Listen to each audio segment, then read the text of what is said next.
जिस ग्रंथ को विश्व भर में सर्वाधिक प्रसिद्धि मिली है, उस ग्रंथ का नाम है श्री रामचरितमानस।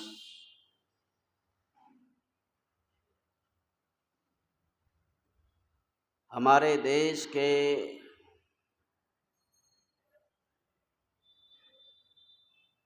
यशस्वी प्रधानमंत्री स्वर्गीय श्री अटल बिहारी वाजपेयी के समय में मुस्लिम देश से एक बहुत बड़े वहाँ के पदाधिकारी आए थे। उस देश का नाम है इंडोनेशिया, मुस्लिम राष्ट्र है।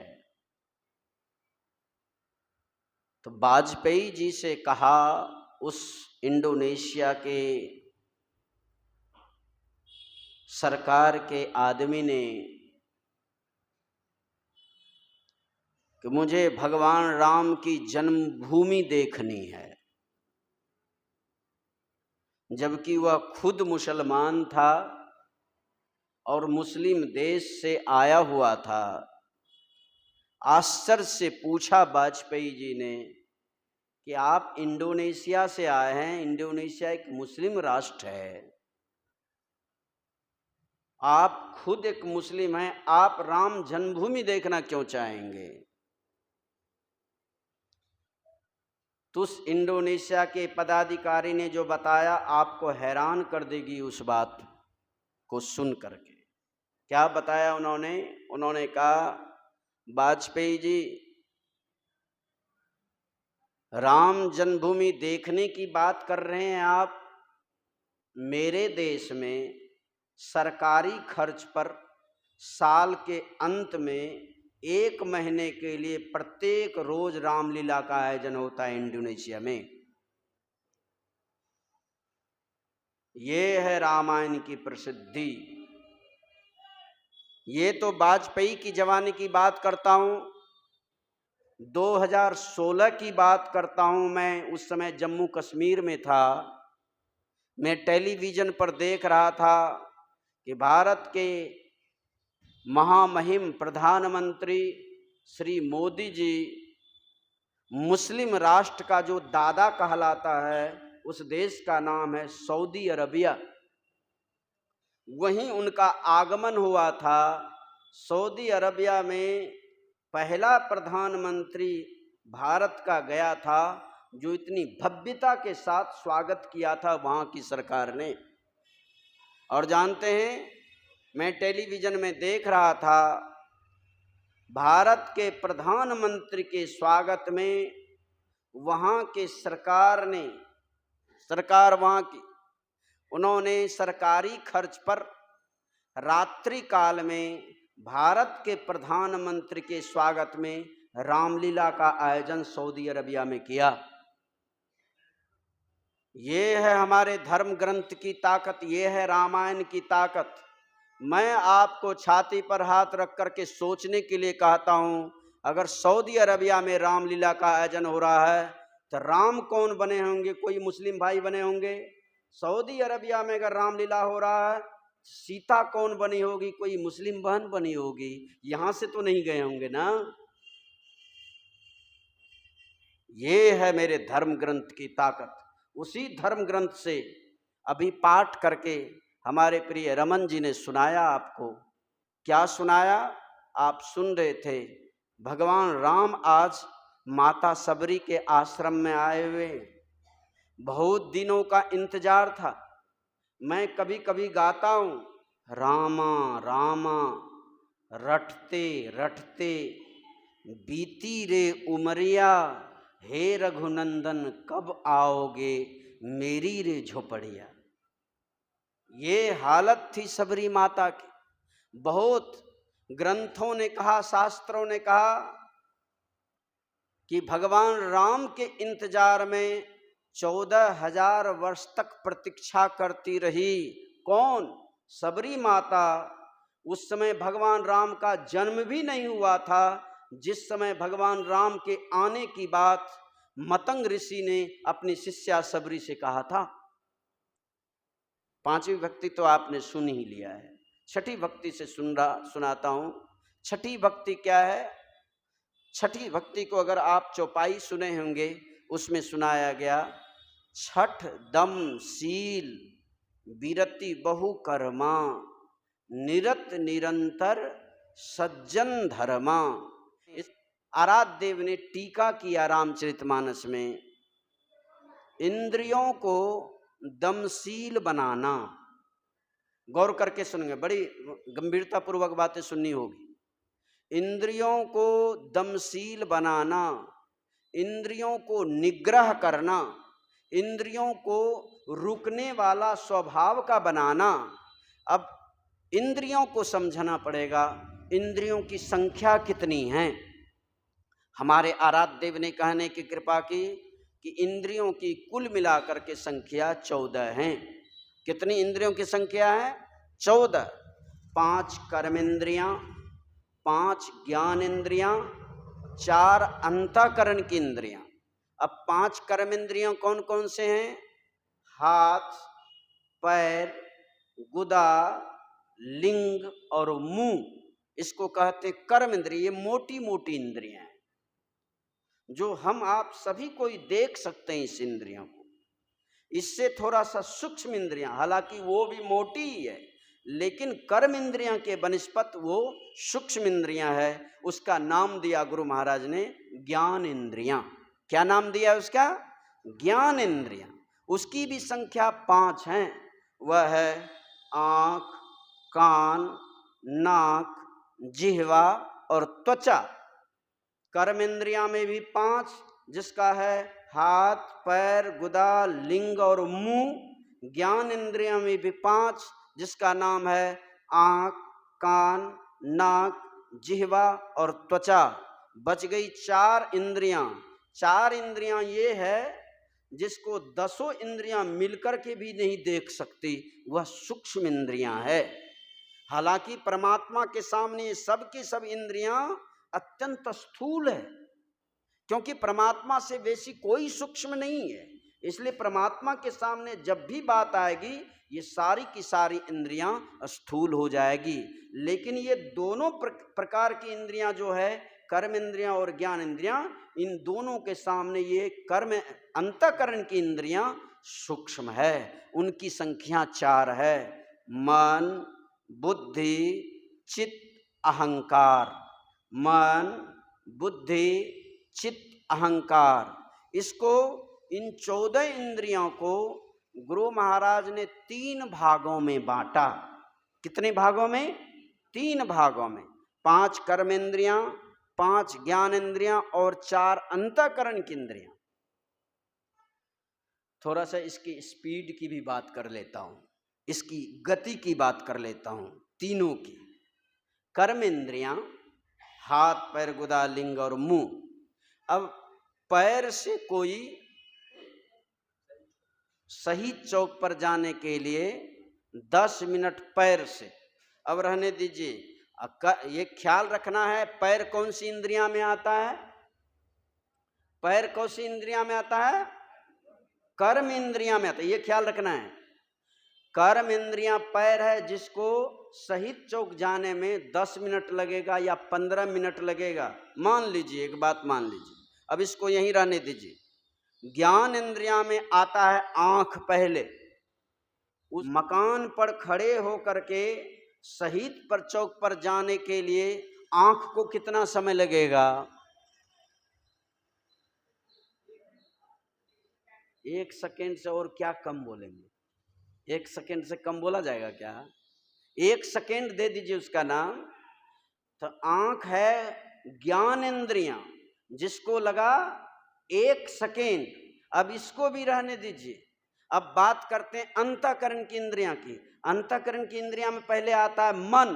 उसी शहीद चौक पर जाने के लिए मन को कितना समय लगेगा? उसका समय लगेगा जरूर, लेकिन उसकी मापदंड नहीं हो सकती। उसको साहित्यिक भाषा में यही कह सकते हैं, समय के न्यूनतम से न्यूनतम भाग, ऐसा बोल सकते हैं। समय के न्यूनतम से न्यूनतम भाग लगेगा, समय लगेगा जरूर, मन को भी लगेगा, आंख को भी लगेगा और पैर को भी लगेगा, लेकिन तीनों में धरती आसमान का फर्क है, कोई तुलना नहीं तीनों में। है तो सभी इंद्रियां, 14 इंद्रियां हैं और 3 भागों में इसको बांटा गया है, कर्म इंद्रियां, ज्ञान इंद्रियां और अंतःकरण की इंद्रियां। लेकिन कितना फर्क है, इतनी क्यों फर्क है कि कर्म इंद्रियां स्थूल, इसलिए इसको 12-15 मिनट लगा। आंख ज्ञान इंद्रियां इससे थोड़ा सा सूक्ष्म, इसलिए इसको कम समय लगा, 1 सेकंड लगा। और इन दोनों से हाई सूक्ष्म, बहुत सूक्ष्म, उसका नाम है मन। उसको समय लगा लेकिन उसकी मापदंड नहीं, उसको माप नहीं सकते। समय लगा इनको भी लेकिन मापदंड नहीं। ऐसे जो इंद्रियां हैं, मन अंतःकरण की इंद्रियां, इतनी स्पीड से दौड़ने वाली, क्या ये भी परमात्मा को प्राप्त कर लेगी, कर सकेगी? इतनी सूक्ष्म दौड़ने वाली नहीं। एक विद्यार्थी आया, उसने पूछा प्रोफेसर साहब से, उन्हीं का विद्यार्थी था, कि सर मैं जानना चाहता हूं कि धरती पर से आकाश की दूरी कितनी होगी। तो प्रोफेसर साहब ने कहा, देखो ये ठीक ठीक कोई नहीं बता सकता कि धरती पर से आकाश की दूरी कितनी होगी, ये ठीक ठीक कोई नहीं बता सकता। लेकिन मैं विज्ञान का प्रोफेसर हूं, तो जो मैंने पुस्तकों में पढ़ा, पुस्तक अनुभव की बात नहीं करता, अनुमान की बात करता है। तो जो मैंने पुस्तक में पढ़ा वही बता देता हूं, उसको मान लो, माना हुआ ये दूरी होगा, ये एग्जैक्ट दूरी नहीं होगी। तो उस विद्यार्थी ने कहा, सर वही बता दीजिए, किताब वाला ही बात बता दीजिए। तो प्रोफेसर साहब ने जो कहा आपको सुनाता हूं, आप लोग भी सुनिए, ये धर्म से संबंधित है। प्रोफेसर साहब ने कहा, लाइट की स्पीड 1 सेकेंड में 3 लाख किलोमीटर है। कितनी स्पीड है? 1 सेकेंड में 3 लाख किलोमीटर। किसकी? लाइट की स्पीड।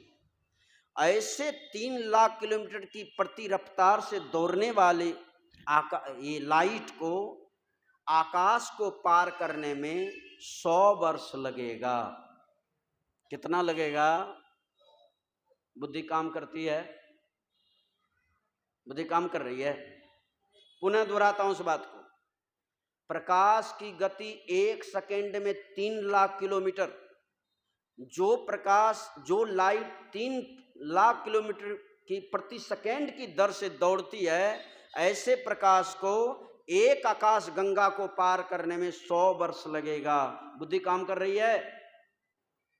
जब ये एक आकाश गंगा को पार करने में 100 वर्ष लगेगा लाइट को, ऐसे आकाश को अवकाश देने वाले कौन है? परमात्मा। उसको प्राप्त करने के लिए कैलकुलेटर फेल हो जाएगा, कैलकुलेटर का काम नहीं है, यहां काम नहीं करेगा कैलकुलेटर।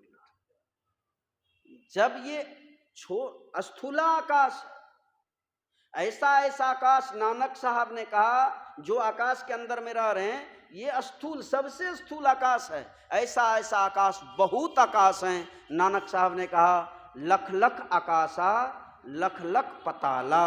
नानक साहब ने कहा लख लख आकाशा लख लख पताला। तो मैं सुना रहा था आपको, ये इंद्रियां सक्षम नहीं है जो जड़ चीज को भी पकड़ ले ठीक ढंग से। यह स्थूल आकाश है, इसको भी ठीक ठीक इंद्रियां इसके बारे में भी ग्रहण नहीं कर पाती ठीक ठीक। तो जब इंद्रियां को जड़ चीज को पकड़ने में दिक्कत आ रही है, परेशानी आ रही है, तो चेतन को कैसे पकड़ेंगे, परमात्मा को कैसे पकड़ेंगे ये इंद्रियां? इसीलिए गुरु महाराज जी ने कहने की कृपा की। एक भजन है पदावली में, जय जय राम जय जय राम, गाते हैं ना, उसी में गाते हैं, मन बुद्धि इंद्रिन को गम नाही, आत्म गम्य सो राम। रूप न रस नहीं, नहीं गंध परसन, नहीं शब्द नहीं नाम। जय जय राम जय जय राम, ये है परमात्मा। इसीलिए छठी भक्ति में भगवान राम ने कहा सबरी माता को कि जो इंद्रियां बाहर बाहर दौड़ रही है, जब तक ये बाहर बाहर दौड़ती रहेगी, चेतन को अकेली नहीं होने देगी। क्योंकि चेतन और जड़ का संबंध है, अर्थात इंद्रियों का संबंध बना हुआ है। क्या करना चाहिए? ये दोनों का संबंध विच्छेद कैसे होगा, संबंध टूटेगा कैसे? तो बाहर बाहर जाने से ये दोनों का संबंध, ये दोनों का रिलेशन टूटने वाला नहीं है। क्या करो? गुरु से सीखो, वो कायदा सीख लो, वह तरीका सीख लो, वह कोई नुस्खा सीख लो, जिससे कि चेतन और जड़ का जो इंद्रियां है उसका संबंध अलग अलग हो जाए। और जब तक संबंध अलग अलग नहीं, तब तक चेतन ईश्वर का दर्शन नहीं कर पाएगी। ये सातम सम्मोहि मैं जग देखा, जो ये ज्ञान, ये दाल भात का कौड़ है, थाली में ले लिया खा लिया, ऐसा है नहीं। ये संबंध विच्छेद करना पड़ेगा। ये छठी भक्ति है। छठी भक्ति बहुत दमदार है। ये नवदा भक्ति में जान है भक्ति का। छठी भक्ति संबंध तोड़ने के लिए बोल रहे हैं। जड़ चेतन ग्रंथि पड़ गई, यद्यपि मृखा छूटत कठिनाई। गोस्वामी तुलसीदास जी महाराज विनय पत्रिका में कहते हैं, जड़ चेतन ग्रंथि पड़ गई। ये हालत हो गई है इंद्रियां और चेतन का। संबंध कैसे टूटेगा? तो दोनों दृष्टि धाराएं जोड़ करके एकत्र करने वाला, कल्याण करने वाला भजन जब तक नहीं होगा, ये संबंध विच्छेद होने वाला नहीं, संबंध टूटने वाला नहीं है। नहीं टूटेगा, कभी टूटने वाला नहीं है। ये हम लोगों को ये छठी भक्ति है। सातवीं भक्ति तो आप पूज्य बाबा से सुन ही रहे थे, सब में ईश्वर को देखना। और भगवान कहते हैं, भगवान राम कहते हैं, मुझसे अधिक संत को मानना। जब ये छठी भक्ति वाला काम हो जाएगा, उधर काम ज्यादा मेहनत नहीं लगेगा। जैसे एक कक्षा से लेकर के 10वीं कक्षा तक बहुत मुश्किल होते विद्यार्थी को, जैसे बोर्ड एग्जाम, उधर ऐच्छिक विषय जो लेना चाहो, आर्ट्स लेना चाहो, साइंस लेना चाहो, उधर जा करके, इधर सब साइंस फिजिक्स केमिस्ट्री, ये इधर सब कुछ ढोना पड़ेगा। जब तक बोर्ड एग्जाम नहीं हो जाता तब तक ढोना पड़ेगा। इधर बहुत बातों को ख्याल रखना पड़ेगा। एक से लेकर के छठी भक्ति में बहुत बातों का ध्यान देना होगा। उधर काम आसान हो जाता है, तब बन जाता है सातम सम्मोहि मैं जग देखा, मोते संत अधिक कर लेगा। और 8वीं 9वीं भक्ति तो इसका रिजल्ट है। क्योंकि जब बच्चा एग्जाम हॉल में बढ़िया से लिखता है, एग्जामिनर को कहना नहीं पड़ता है नंबर देने के लिए, वह खुद ब खुद दे देता है। उसी तरह एक भक्ति से लेकर के छठी 7वीं भक्ति तब हो जाता है, तो 8वीं और 9वीं भक्ति तो इसका रिजल्ट है। क्या रिजल्ट है? लाभ संतोष, जितना न मिल रहा है उसी में संतोष होना, और दूसरे के दोषों को देखने का फुर्सत ही नहीं मिलेगा। भक्ति करने से फुर्सत मिलेगी तब ना दूसरे के दोषों को देखेंगे। और सबसे सरल हो जाएंगे, छलहीन हो जाएंगे, और परमात्मा के अलावा किसी पर भरोसा नहीं। अभी जो सब कुछ ढो रहे हैं, अभी भक्ति में कमी है इसलिए ढो रहे हैं। जब भक्ति में आगे बढ़ जाएंगे सब छूट जाएगा। जितना कुछ और भगवान राम के कहे अनुकूल जो भक्ति हो रहा है, इसके अलावे जो भक्ति हम लोग करते हैं,